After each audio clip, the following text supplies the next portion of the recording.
안녕하세요. 오늘 이 저녁에 함께 모여 하나님 앞에 예배드리러 나오신 우리 성도님들을 환영합니다. 오늘 주일 상당히 날씨가 더운 주일이었는데요. 그럼에도 불구하고 오늘 기억하시고 하나님 앞에 예배드리신 모든 성도님들에게 또 하루를 주님 원하시는 귀한 주일 성수로 주님께 첫 시간과 그리고 끝 시간을 이렇게 함께 모여서 예배로 하나님 앞에 나오시는 우리 성도님들을 환영하고요. 또 오늘 저녁에 저희들이 함께 찬양하고 함께 기도하고 하나님의 말씀을 들을 때 주님께서 주시는 귀한 도전의 말씀, 또 우리에게 주시는 귀한 은혜의 말씀 함께 누리시는 우리 성도님들 되셨으면 합니다.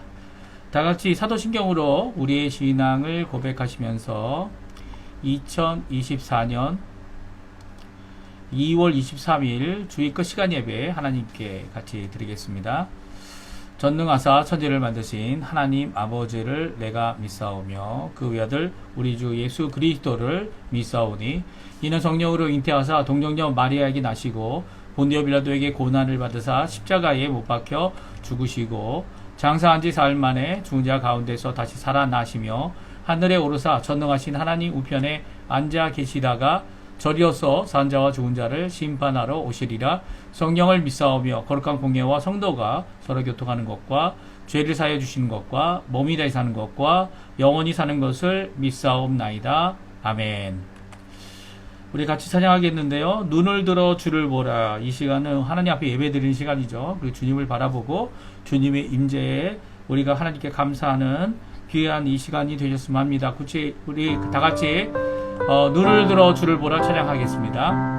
눈을 들어 주를 보라. 주의 영광을 보라. 눈을 들어 주를 보라. 주의 영광을 보라. 주는 빛 거룩과 진리 능력의 주의 영광 나타나셨네. 선포하라 선하신 주의 인자는 영원함이라. 선포하라 선하신 주의 인자는 영원함이. 한 번 더 찬양합니다. 눈을 들어 주를 보라. 주의 영광을 보라. 눈을 들어 주를 보라. 주의 영광을 보라. 주는 빛 거룩과 진리 능력의 주의 영광 나타나셨네. 선포하라 선하신 주의 인자는 영원함이라. 선포하라 선하신 주의 인자는 영원함이라. 아멘. 우리 다음 찬양 여호와께 돌아가자 찬양인데요. 제이어스 그리고 또 다른 찬양팀이 하나님 앞에 찬양하는 곡입니다. 오늘 이 찬양으로 우리가 주님을 떠났다면 주님 앞에 돌아오는 귀한 회개로 돌아오는 귀한 자리 되었으면 합니다. 내 백성이 나를 떠나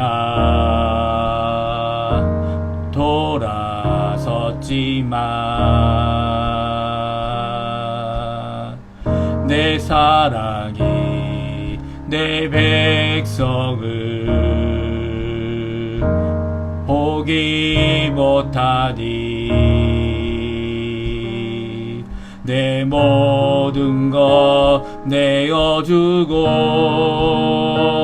나 그들을 얻으리라. 여호와께 돌아가자.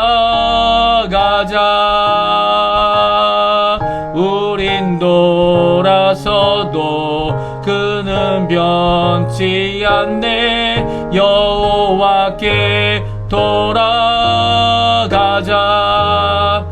우린 넘어져도 그 사랑 영원하네. 다시 한번 찬양합니다. 내 백성이 나를 떠나. 내 백성이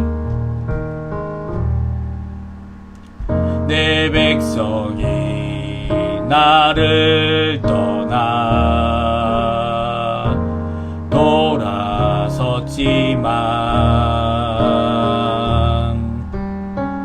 내 사랑이 내 백성을 보기 못하니 내 모든 것 내어주고 나 그들을 얻으리라.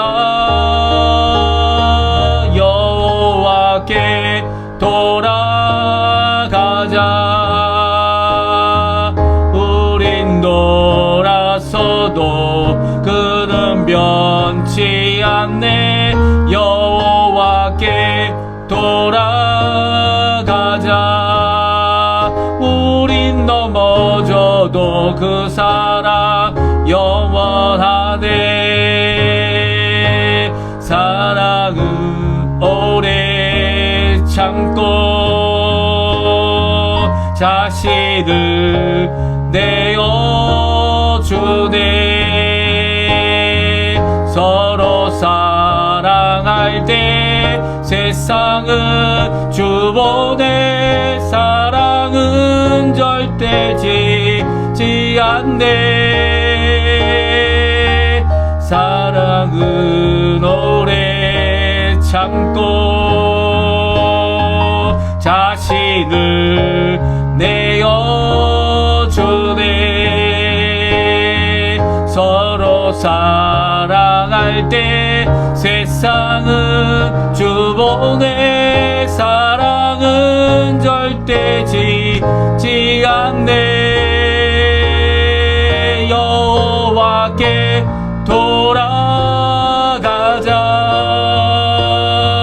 우린 돌아서도 그는 변치 않네. 여호와께 돌아가자. 우린 넘어져도 그 사랑 영원하네. 여호와께 돌아가자. 여호와께 돌아가자. 우린 돌아서도 그는 변치 않네. 여호와께 돌아가자. 우린 넘어져도 그 사랑 영원하네. 아멘. 주님의 사랑은 영원합니다. 오늘 그 사랑이 우리를 주님께로 돌이키고 여호와께로 돌이키고 또 주님 앞에 그 나아갈 수 있도록 우리에게 길을 열어 주십니다. 우리 함께 합심하여 기도하는 시간 갖겠는데요. 짧지만은 이 기도하는 시간을 통해 우리 조국을 위해 또 조국에 있는 한국교회를 위해 또 이 아르헨티나를 위해 또 이 아르헨티나에서 선교하시는 우리 선교사님들 또 스리랑카에서 선교하시는 귀한 선교사님 전 선교사님을 위해 기도해 주시고요. 어느 곳에 있든지 주의 복음을 전하는 귀한 하나님의 사람들, 하나님의 예수 그리스도의 제자들, 그들이 전하는 말씀이 이렇게 주께로 돌이키는 큰 사랑을 느낄 수 있도록 하나님의 그 사랑, 우리를 절대 포기하지 않는 그 사랑에 돌아오는 회개하고 주께로 돌아오는 귀한 역사 있게 해달라고 주의 부흥의 날을 간구하는 귀중한 이 시간이 되었으면 좋겠어요. 같이 하나님 앞에 간절히 오늘 이 찬양과 같이 하나님 앞에 기도하는 이 시간 되었으면 합니다. 같이 기도하겠습니다. 할렐루야. 하나님 아버지 감사합니다. 오늘도 이 시간에 함께 모여서 하나님 앞에 기도하며 이 저녁 시간을 하나님 앞에 간구합니다. 주님께서 주시는 귀한 은혜를 따라서 저희들이 나올 때마다 하나님의 나라, 하나님의 의, 하나님의 영광을 먼저 구하는 저희들의 삶이 되게 해주신 것 감사드리고, 그것이 무엇인지 우리의 인생을 다 걸고 우리의 삶을 다 걸고 주님 원하시는 일이라면 주님 베풀고, 주님 원하시는 일이라면 그것을 이루어내고, 그렇게해서 오늘도 우리에게 베푸실 큰 일을 바라보는 저희들 될 수 있도록 허락해 주시고, 오늘도 머리 숙여 기도하는 우리의 기도에 속히 응답해 주셔서 어둡고 힘든 모든 상황 가운데서 주님 오히려 주님 원하시는 귀한 일들을 이루어내는 저희가 될 수 있도록 주님 허락해 주시고, 주님이 주시는 귀한 그 은혜 가운데 오늘도 주님 앞에 가까이 나가는 이 저녁 시간, 이 주일 끝 시간 예배 될 수 있도록 인도해 주십시오. 해가 지기까지 저희들의 열심으로 주님 이 주일을 지내고 주님 이 주일의 안식을 누리며 이 주일에 주님께서 원하시는 귀한 복음의 일을 위하여, 생명의 일을 위하여, 부활의 그 소망을 품고 오늘도 살아가는 우리의 삶이 아버지 하나님 주님의 부활의 그 안식을 바라보며 지금도 열심을 내고, 지금도 아버지 하나님 많은 것이 부족하고 많은 것이 어렵고 많은 것이 힘들지만 그럼에도 불구하고 마땅히 해야 될 하나님의 나라, 하나님의 의를 구하는 것, 또 하나님 원하시는 이 사역에 하나님 전심전력할 수 있도록 하시는 하나님 앞에 오늘도 머리 숙여오니, 오늘도 힘을 내오니 주님 역사해 주시고 길을 열어주시고, 아버지 하나님 저희도 이 땅에서 잘 되는 거 바라는 게 아니라 오히려 아버지 하나님 이 땅에서 힘들고 어려운 지경까지 간 그곳에 가더라도 하나님 원하시는 귀한 일을 이루어내는 저희가 될 수 있도록 도와주시고, 아버지 하나님 아직도 부족하고 아직도 연약해서 아버지 하나님 주님 원하시는 일들을 즉각 아버지 하나님 순종하지 못하는 저희들 용서해 주시고, 오히려 제자로 삼으시고 제자로 부르시고 제자로 역사해 주시는 귀한 이 역사가 아버지 우리 조국 대한민국과 한국교회 있게 도와주시고 하나가 되게 도와주시고, 한국교회가 주님 하나님 앞에 기도할 때 좌로나 우로나 치우치지 아니하고 오히려 주님의 말씀 안에서 그 말씀을 따라서 주님 원하시는 귀한 이 복음사역, 주님 원하시는 귀한 아버지 하나님의 사랑을 전하는 이 일, 주님 아버지 마지막 때에 주께로 돌이키고자 원하여 아버지 힘을 내는 저희들 되게 도와주시고, 다른 곳에 우리의 감정, 우리의 열정, 우리의 생각을 빼앗기는 일이 없게 도와주시고, 오히려 주의 복음에 우리의 전심을 다하는 저희가 되게 허락해 주십시오. 우리 아르헨티나 새 정부를 위해 기도하고, 아버지 하나님 이 나라가 꾸는 나라가 아니라 꾸임을 받는 나라가 아니라 오히려 꾸어주는 나라가 되게 도와주시고, 이곳에 신앙회복 부흥의 역사를 일으켜주시고, 우리 한국교회, 한국교포 사회들, 교포교회, 교포 청년들을 주님께서 붙들어 주셔서 이것이 선교의 전초지가 되어 전 세계를 향하여 네 남만부뿐만 아니라 북방까지도 주께로 돌이키는데 귀 쓰임받는 저희들이 될 수 있도록 주님 역사하여 주시옵소서. 오늘도 주님 앞에 우리의 모습, 우리의 부족함, 우리의 죄악된 모습, 우리의 제자들의 마땅히 되어야 될 모습을 주님 앞에 회개하며 주님 앞에 나옵니다. 오늘도 깨어 경성하고 주님 어떤 자가 되어야 될지, 예수 그리스도의 제자라면, 예수 그리스도의 제자라면, 예수 그리스도의 교회 아버지 하나님 직분자라면, 하나님 앞에 부르심 받은 하나님의 사람이라면 어떻게 살아야 되는지 깨닫는 저희가 될 수 있도록 주의 역사해 주시고 붙들어 주시고 인도해 주시고, 아버지 하나님 우리들의 삶을 책임져 주시고, 이 모든 것 가운데 주님의 말씀하신 하나님의 나라, 하나님의 의를 먼저 구하고 그 명령하신 바 아버지 전 세계를 향하여 복음을 전하는 이 모든 일에 대하여 힘을 낼 수 있도록 아버지 하나님 역사하는 그 하나님의 놀라움을 바라보며, 오늘도 주님이 주시는 귀한 말씀으로 은혜 받는 이 시간 되도록 허락하여 주시옵소서. 허락하여 주시옵소서. 예, 다 같이 우리 성경 봉독하겠습니다. 성경 봉독 누가복음 6장 20절에서 26절까지 말씀 같이 읽겠습니다. 성경 누가복음 6장 20절에서 26절까지 말씀입니다. 우리 성경 말씀 화면에 나오는데요. 우리 같이 읽습니다.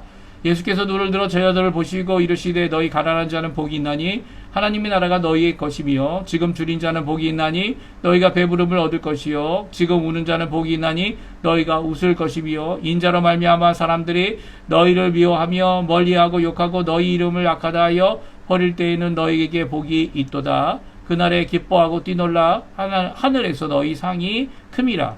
그들의 조상들이 선지자들에게 이와 같이 하였느니라.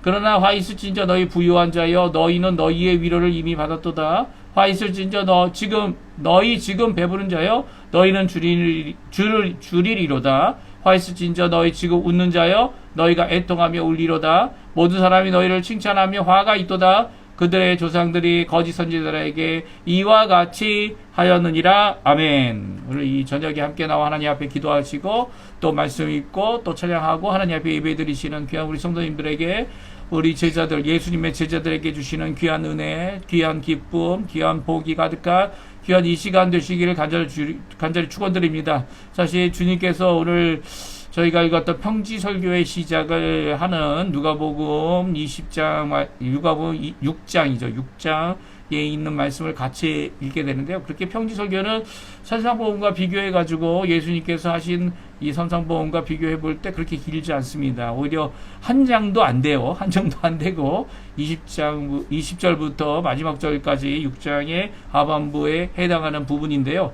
어떻게 보면은 예수님께서 제자를 부르시기 위해서 산 위에 오르셨고요. 그리고 그곳에서 오랫동안 기도하셨습니다.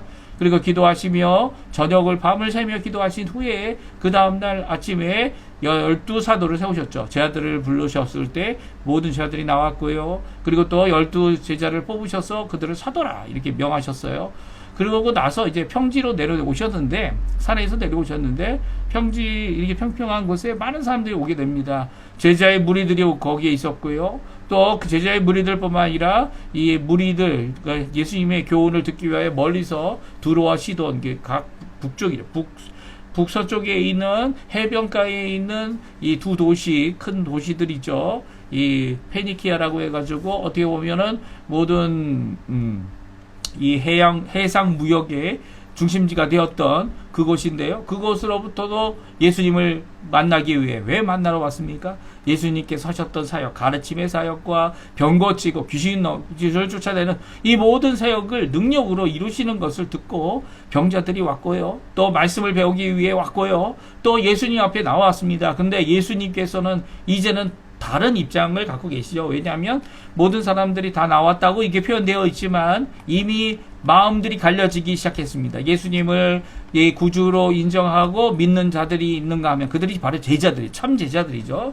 그와 상관없이 예수님을 어떻게 합니까? 이제는 이 율법 학자로서, 서기관으로서, 바리새인으로서 어떻게 예수님을 핍박하고 예수님을 고발할까? 이렇게 고민하며 예수님을 따라다니는 사람들이 있었다는 거예요. 그들 중에 이제 배반한 사람이 누굽니까? 가룟 유다죠. 가룟 유다는 제자라 이름을 불렸지만 어떻게 됩니까? 거짓 제자였죠. 거짓 제자였던 사람이 있었고 제자들 가운데 있었다라는 것을 예수님은 말씀해 주고 계신 것이 오늘 이 평지 설교의 부분입니다. 사실 이 평지 설교는 제자들에게 주신 말씀이에요. 이 제자라고 불림을 받고 심지어는 12사도로 뽑힌 12명의 사람들에게 주신 말씀이죠. 이 가운데 이 사실은 예수님을 따라가는 것도 제자 되는 것도 우리 힘으로 되는 건 아니지 않습니까? 우리를 부르시고 우리를 친히 우리의 죄로부터 사해 주시려고 예수님께서 십자가에 달려 죽으셨고요.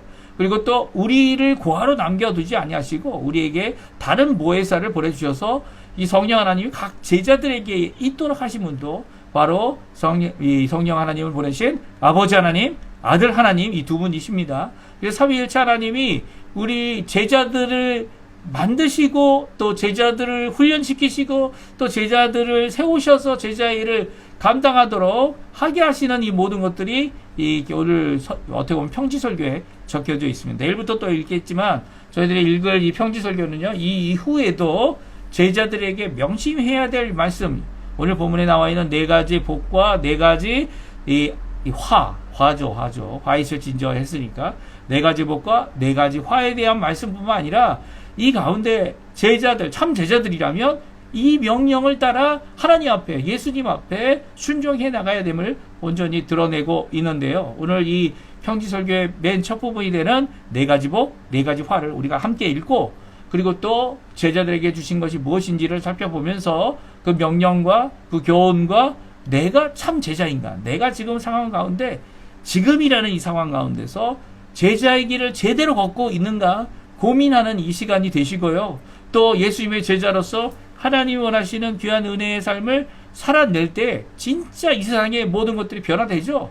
변화됩니다. 하나님의 능력으로 역사하십니다. 왜냐하면 복을 주시기 때문이죠. 그리고 은혜를 주시기 때문이죠. 성령께서 능력으로 역사하시기 때문이죠. 그런데 그렇지 못한 경우가 뭡니까? 바로 내가 진짜 제자가 아니고 말만 제자의 삶을 산다고 하면서 따라가는 일이 무엇인지를 우리에게 보여주는 이런 잘못된 길을 가게 되면 그러면 정말 복이 아니라 화 있을진저 라고 하는 이 말씀이 이루어지는 겁니다. 정말 내가 지금 이 상황, 지금 이때에 주님 원하시는 지금 마땅히 해야 될 일들을 이루고 있는지, 물론 여기에 나와 있는 이 복의 내용, 저주의 내용이 실질적인 이 필요나 실질적인 삶의 모습을 말씀하고 계신 겁니다. 그리고 말씀 가운데 이 부자가 됐다, 가난한 자가 됐다라는 의미가 무엇인지 함께 또한 생각해 보시고요. 또 하나님 앞에 나의 삶을 비춰보셔서, 거울로 비춰보셔서 주님 원하시는 귀한 은혜의 삶 살기를 간절히 축원드립니다. 이 평지설교 제자들에게 주신 말씀인데요. 처음 복과 저주의 말씀을 하시면서 이 시작되고 있어요. 그래서 네 가지 화가 담겨져 있는 것이 이 약속된 이 말씀이다, 이렇게 생각할 수 있습니다. 근데 이것이 좀 비슷해요. 어느 것과 비슷합니까? 예. 산상보훈이라고 해서, 수훈이라고도 하고, 산상보훈, 산에 올라가셨더니 그 위에 올라가셨을 때 제자들이 가까이 왔고, 그 뒤로 무리들이 앉아있는 상황 가운데서 설교하신 이 상상보훈, 어디입니까? 이 마태복음 5장이죠. 마태복음 5장 1절과 2절에 보게 되면 예수께서 무리를 보시고 산으로 올라가셨어요. 그리고 산에 올라가시니 제자들도 나왔습니다. 그래서 입을 열어서 제자들이 나왔을 때 한 거니까 제자들에게 요구하실 가르침의 내용이 삼상보훈이죠.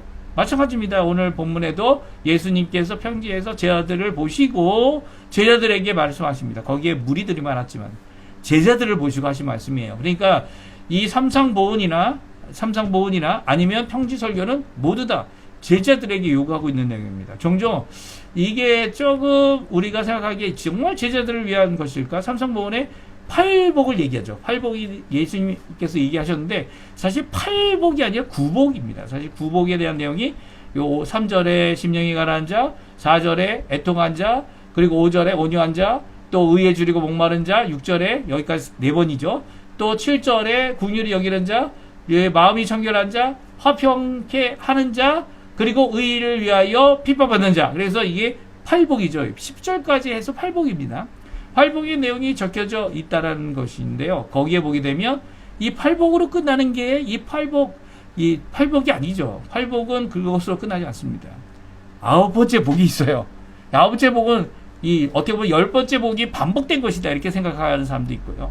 왜냐하면 여태까지 말씀하신 것의 내용을 보게 되면 이 3절부터 이 10절까지의 내용이 모두 다 그들의 것이다. 그들이 위로를 받는다. 그들이 땅을 받는다. 그들이 이 배부를 것이다. 그들이 이 긍휼히 여김을 받을 것이다. 그들이 하나님을 볼 것이다. 그들이 하나님의 아들이라 그럴 것이다. 그리고 천국이 그들의 것이다. 라고 하여서 그들을 얘기합니다. 아니, 제자들에게 말씀하시면서 그들에 대한 이야기를 하고 있다는 것 자체가 조금 이제 어떻게 보면 범위가 넓어지기 때문이죠. 그러니까 모든 일반적인 사람들에게도 이 무리에게도 주고 있는 말씀이 이것 아니냐, 이렇게 주장할 수 있어요. 그리고 또 그렇게 이해하는 것도 문제가 되지 않아 보입니다. 왜냐하면 그들에게 주신 거니까. 그들 누굽니까? 긍휼히 여기는 누구든지 그들은 긍휼히 여김을 받는다. 왜요? 복이 있으니까. 그런데 10절 다음에 11절과 12절은 전혀 다릅니다. 11절 12절 마태복음 5장 11절 12절 같이 읽어보죠. 나로 말미암아 너희를 욕하고 박해하고 거짓으로 너희를 거슬려 모두 악한 말을 할 때에는 너에게 복이 있나니 기뻐하고 즐거워하라. 하늘에서 너희에게 상이 큼이라. 너희 전에 있던 선지자들도 이와 같이 박해하였느니라 라고 해서 9번째 복을 이야기하고 그리고 명령을 줍니다. 기뻐하고 즐거워하라. 이 명령을 주고 이 팔복이 끝나죠. 우리가 종종 얘기하는 팔복을 얘기합니다. 근데 이 9번째 복은요, 일반적인 게 아니에요. 그렇죠. 누구에게 말하고 있습니까? 지금 제자들이 앞으로 나왔잖아요. 예수님의 산이 있는데 나왔잖아요. 그 제자들에게 너희들 하면서 너희들이 받고 있는 지금 어떤 상황이든 간에 어떤 때든 간에 너희들을 욕하고 박해하고 거짓을 거슬려 모두 악한 말을 할 때에 너에게 복이 있다라고 말씀하십니다. 이것은 이제 의를 위하여 핍박받는 일이겠죠. 또 예수님 때문에 핍박받는 일이다 말씀하고 있어요. 누구로 말미암아요? 나로 말미암아. 예수님으로 말미암아.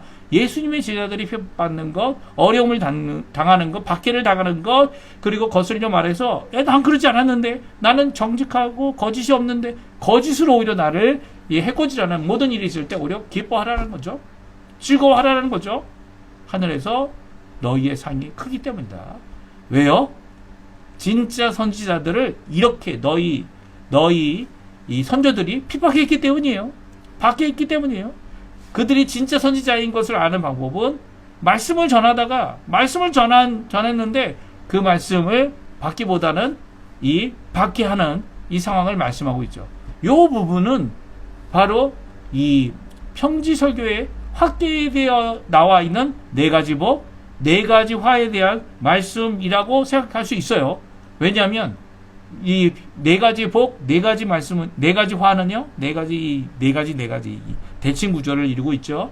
이쪽에서 이야기하는 복 받는 것이 정반대로 가게 되면 바로 이 화를 받을 것이다라고 이제 미래형으로 말씀해주고 있는데, 특별히 이 9번째 복이 바로 너희들 제자들을 향한 분명한 지명된 말씀이라면, 이 9째 복이 바로 이 평지설교에 나와 있는 이 부분이라는 거죠. 네 번의 복을 말할 때 너희들이에요, 다. 그리고 화 있을진저 너희들 배부른 자들, 부자들, 너희들 이제 지금 기뻐하는 자들, 이 너희들, 다 너희들이에요. 그래서 어떻게 보면 팔복이 아닌, 삼상보원의 팔복이 아닌, 팔복이 있는 말씀도 똑같이 비슷한 말씀이 있지만 이렇게 일반화된 말씀이 아니라 이 제자들에게 주고 있는 말씀이 바로 이 평지설교의 부분이라는 거죠. 평지설교는 어떻게 보면 이 하나님이 이 이스라엘 백성을 어떻게 합니까? 데리고 나오죠. 이 출애굽에서 구속하시고 속량하시고 그들을 홍해를 갈라서 데리고 나오시고 하나님의 율법을 주시고 시내산에서, 그리고 그들에게 이 축복과 저주의 말씀을 선포하십니다. 무슨 말씀이에요? 그들에게 율법을 제정해 주셔서 그들의 언약의 백성을 만들어 주시죠. 이 언약의 백성을 만들어 주신 건 시내산에서의 일인데요. 그들을 가나안 땅에 들어가게 되면 이 그림신산이 있고 에벨산이 있는데, 그 가운데서 에벨산에 이 제단을 세우고 예배를 드리고 그리고 선포하라라고 한 것이 무엇입니까? 그림신산에 있는 이 여섯 족속을, 여섯 지파를 세워놓고 이 에벨산에도 여섯 족속을 세워놔서 그림신산을 향하여서는 뭘 선포해요? 하나님의 축복을 선포하고 이 에벨산에서는 저주를 선포하라 라고 말씀하고 있습니다. 구약 성경에는요, 어떤 축복을 선포했는지 그림신산에 선포의 내용은 없습니다. 그 내용을 찾아보기 힘든데요. 근데 에벨산에 있는 저주의 말씀은 그대로 기록되어져 있고요. 그 저주의 말씀이 이루어졌어요.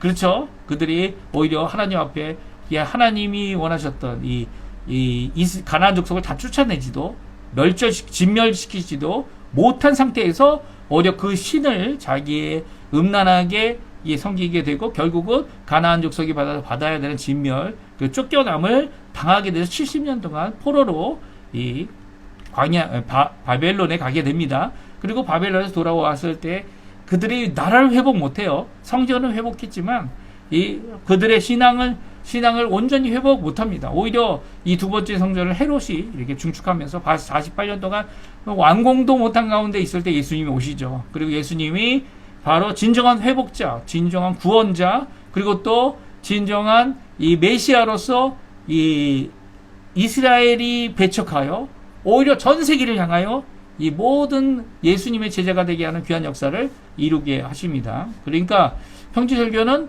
이렇게 하나님의 백성이 된 자들, 예수님의 제자가 된 자들에게 주시고 계시는 축복과 저주의 말씀, 마치 그림신산과 에벨산에서 주신 그 말씀을 선언하고 계신 거죠. 그렇게 얘기할 수 있습니다. 그들에게 이 말씀을 순종하지 않게 되면, 제자의 삶을, 참된 제자로서의 삶을 사지 않는다면 거기에 대한 하나님의 심판이 있을 것이다라고 하는 경고를 또한 말씀하고 있는 것이 오늘 본문의 말씀이죠.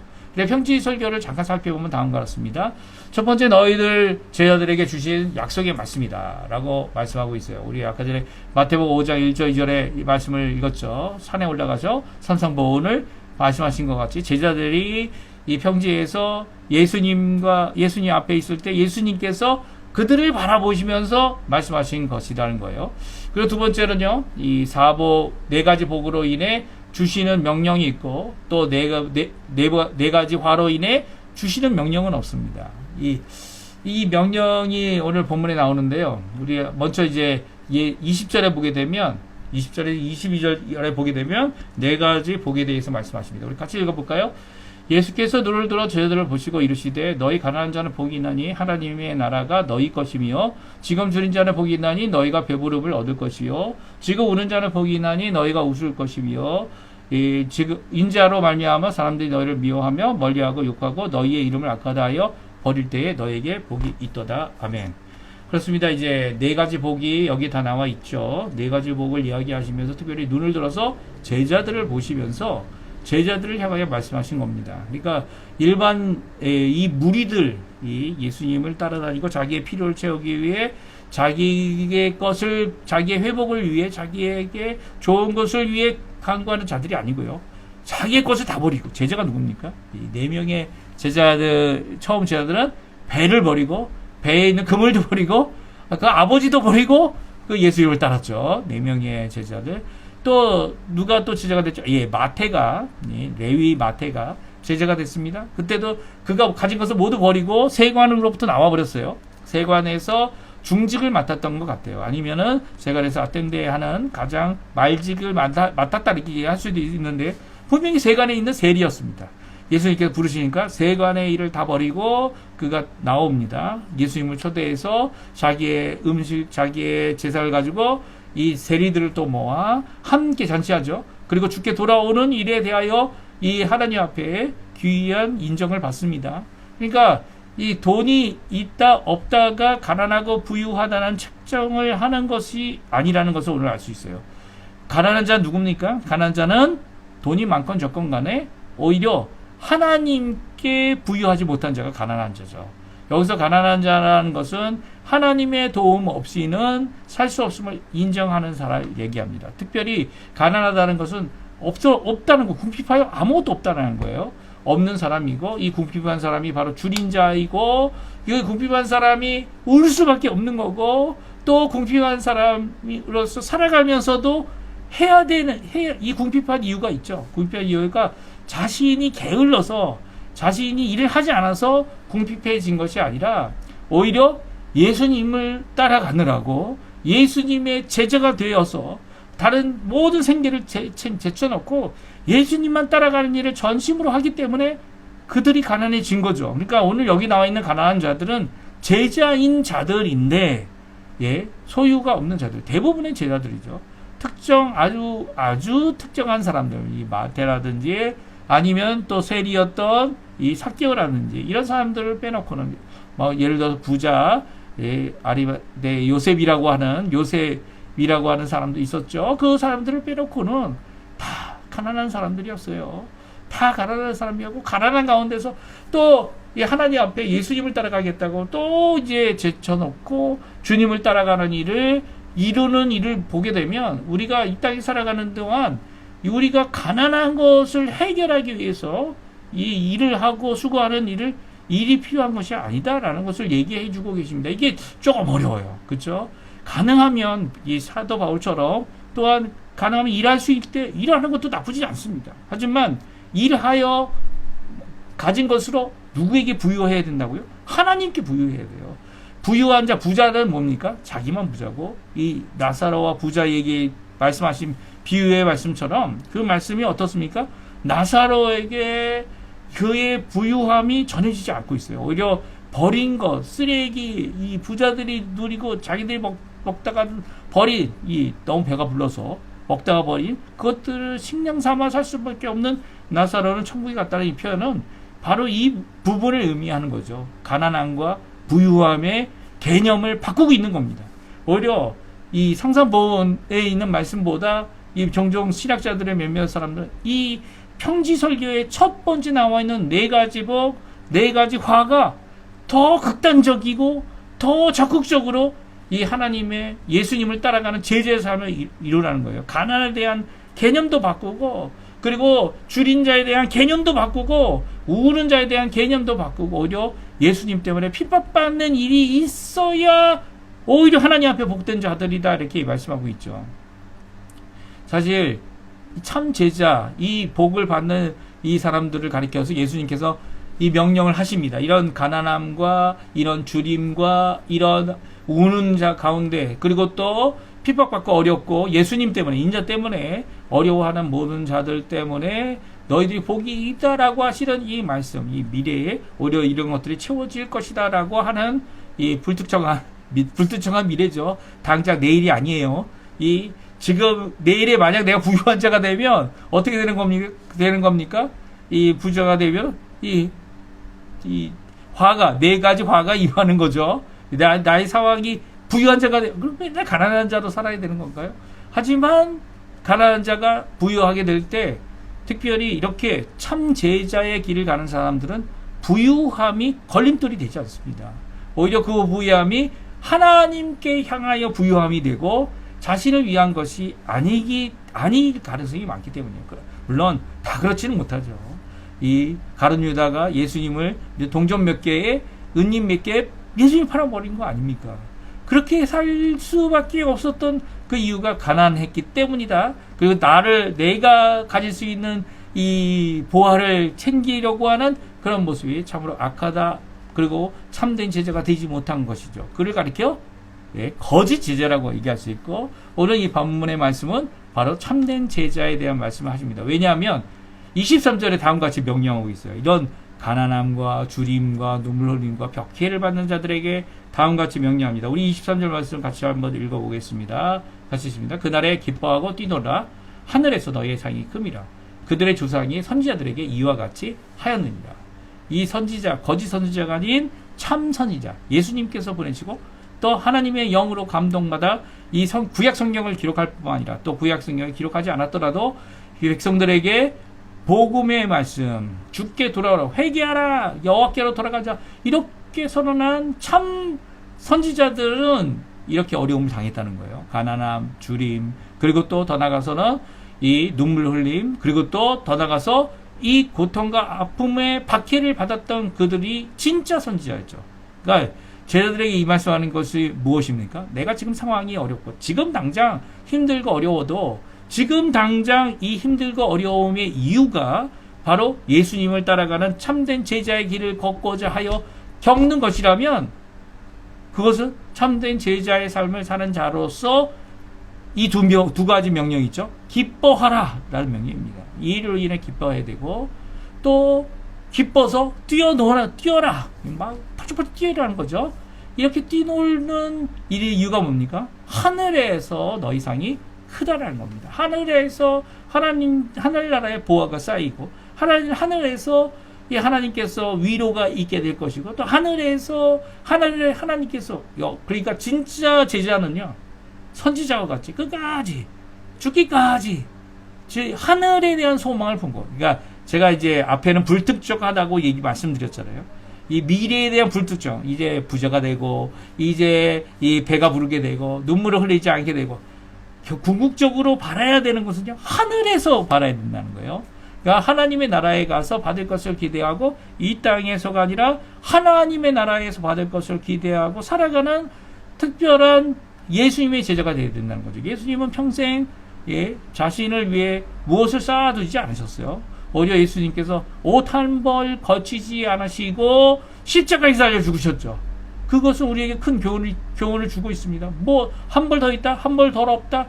그것으로 인해 우리가 하나님의 일을 하고 일을 하지 못한다? 이 뭐 말이 안 되는 거죠. 오히려 가난할지라도 그리고 없을지라도 핍박이 있을지라도 그 핍박이 오히려 그 사람이 선지자 혹은 제자임을 드러내는 것이다. 진짜라는 것을 드러내는.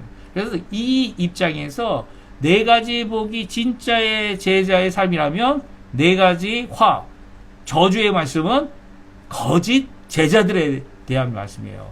그래서 이 거짓 제자들에게는 예수님께서 어떤 명령도 내리지 않으시죠. 그 이유가 뭡니까? 진짜 아니니까. 예수님을 따라가는 자들이 아니니까. 자신의 배를 채우고 자신이 부유한 상태에서 조금 도와주는 이게 진짜 제자의 삶이 아니죠. 진짜 제자의 삶은 예수님을 위해서 모든 것을 다 버리는 겁니다. 버리는 거예요. 심지어는 이 아버지도 이 배도 그물도 그리고 또 자기가 누릴 수 있는 세리의 이 길도 심지어는 삭개로 뭐라고 했습니까? 내게 만약에 내가 부당하게 이 세금을 받거나 착취했으면 그 사람의 4배를 갚겠다. 구약적인 입장이죠. 회개의 모습입니다. 갚아내겠다라고 하는 그의 모습. 그래서 자신의 재산의 절반을 가난한 자를 위해 나눠주겠다. 이 모든 것들이요, 바로 예수님께 제자된 진짜의 모습을 보여주고 있기 때문에 예수님께서 여기도 이스라엘의 백성의 집이다. 이곳에 하나님의 회개, 하나님께 돌아오는 참 백성의 모습이 여기에 있다라고 말씀하신 거 아닙니까? 삭개오에게. 예, 그리고 그가 진짜 제자의 길을 걸었던 것을 말씀하시죠. 그 거짓 선지자와 같이 거짓 제자들은 뭐 합니까? 이 사람들 귀에 듣기 좋아하는 말씀과 아이고 마음에 혹 수련하고 깔깔깔 웃을 수 있는 말씀들, 지금 당장 웃을 수 있는 말씀들, 지금 당장 배불리 할 수 있는 말씀들, 그런 것들로 인해서 도움이 되고 힘이 되는 것 같아 보이지만 그렇지 않다는 거예요.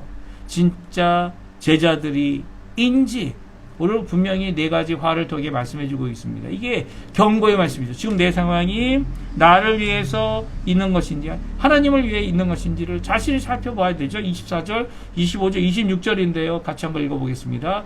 그러나 화 있을진저 너희 부유한 자여 너희는 너희의 위로를 이미 받았다. 여기에서 너희의 위로입니다.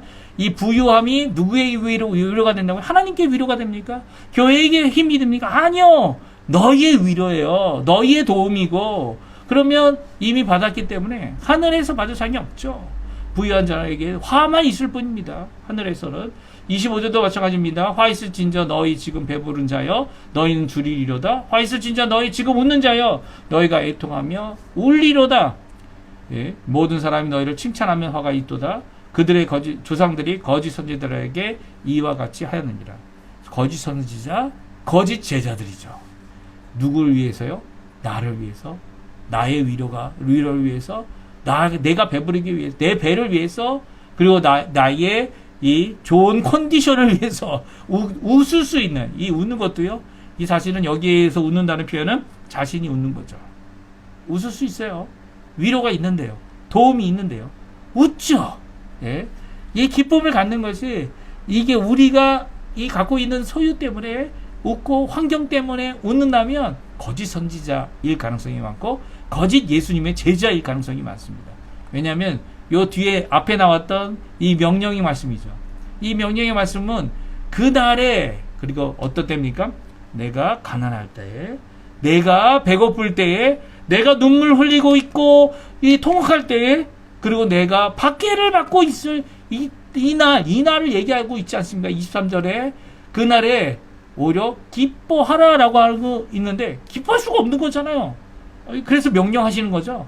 사실 이 기쁨은요, 우리가 우리 스스로 기뻐할 수 있는 환경이 아닌데, 예, 가난해서 모든 것이 없어서 이 정말 기뻐하고 뛰놀 수 없는데 기쁨이 생긴다는 거예요.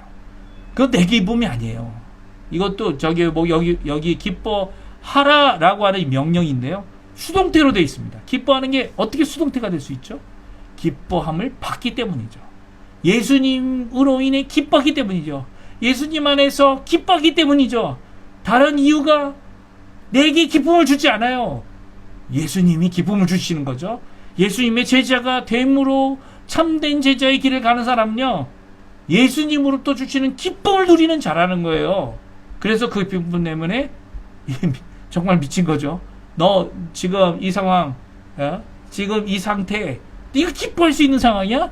아니잖아. 좀 어떻게 좀 해봐. 통성기도 하고 통곡으로 기도하고 눈물로 기도하고 금식 기도 한번 해봐.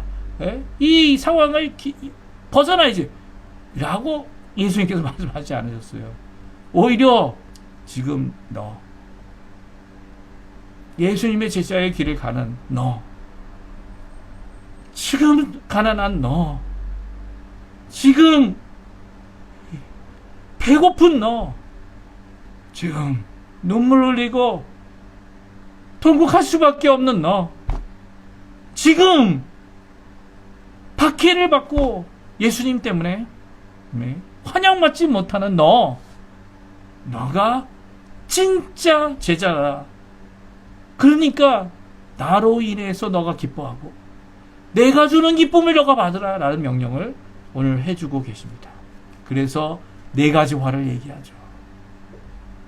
이 자기가 갖고 있는 환경, 자기가 갖고 있는 좋은 것 때문에 웃을 수밖에 없는 자들에게 예수님은 경고의 말씀을 하고 있는 거예요. 너 진짜 내 제자야? 거짓 선지자들과 같아. 그렇다면 거짓 제자들인 거죠. 이것은 우리에게 큰 경고를 줍니다. 내가 갖고 있는 어떤 상황 때문에 내가 좌지우지 되는 게 아니고요. 내가 어떤 상황이든 있던 간에 오히려 예수님의 길을 가고 있다면 진짜 제자의 길을 가고 있는 거죠. 근데 그것을 알 수 있는 방법이 뭡니까? 가난해지고 주림을 받고 그리고 그것으로 인해 내가 고통당하고 있다면, 근심하고 있다면, 걱정하고 있다면 그것은 진짜 제자의 길을 가고 있지 않다라는 거예요. 이게 어떻게 보면 이 말씀 그대로 우리가 이렇게 읽고 이렇게 생각을 해보면 내가 지금 당하고 있는 상황이 어떤 것인가, 내가 갖고 있는 이 어떤 소유에 내 마음이 끌리고 내 마음이 그것에 집중되고 있다면 다시 한번 생각해 봐야 돼요. 다시 한번 나 자신을 살펴봐야 되죠. 형제설교는 이 네 가지 복, 네 가지 화로 시작하고 있어요. 진짜 제자들이냐 아니면 거짓 제자들이냐. 거짓 제자가 있을 수 있다는 겁니다. 물론 조금이겠죠. 조금이길 바랍니다. 진짜 제자의 길을 가는 자들은 하나님께 부유한 자이고 진짜 소망, 하늘의 소망을 품고 하늘의 보화를 쌓아 놓아야 되는 거 아닙니까? 쌓아 놓는 자들이라는 것이죠. 오늘 이 말씀 기억하시면서 이번 한 주간 내가 걱정하는 일이 뭔가, 물론 모든 하나님이 주신 생업 잘 돼야 합니다. 그런데 먹고 마실 정도만 있으면 되는 거 아닙니까? 오히려 그 생업으로 주의 복음을 전하는데 힘써야죠. 힘써야죠. 오히려 이런 제자의 삶, 주께 나아가 사는 삶, 이 환경에 좌지우지 하지 아니하고 주님께 영광 돌리는 삶을 사시는 우리 성도님들 다 되셨으면 좋겠습니다. 이게 주께 가오니 같이 찬양하고 우리 제가 축도하고 우리 끝 시간 예배 마치도록 하겠습니다. 같이 찬양하겠습니다. 주께 가오니 날 새롭게 하시고 주의 은혜를 베풀어 주소서, 부어 주소서. 주께 가오니 날 새롭게 하시고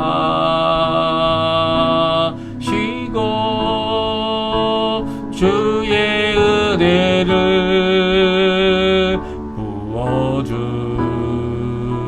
주소서.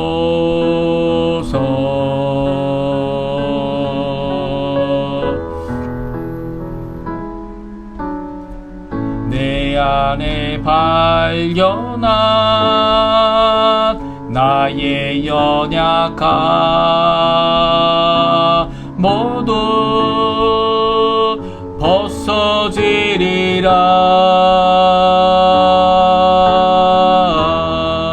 주의 사랑으로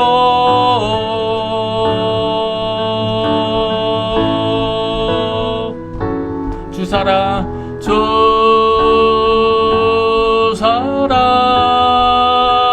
나를 붙드시고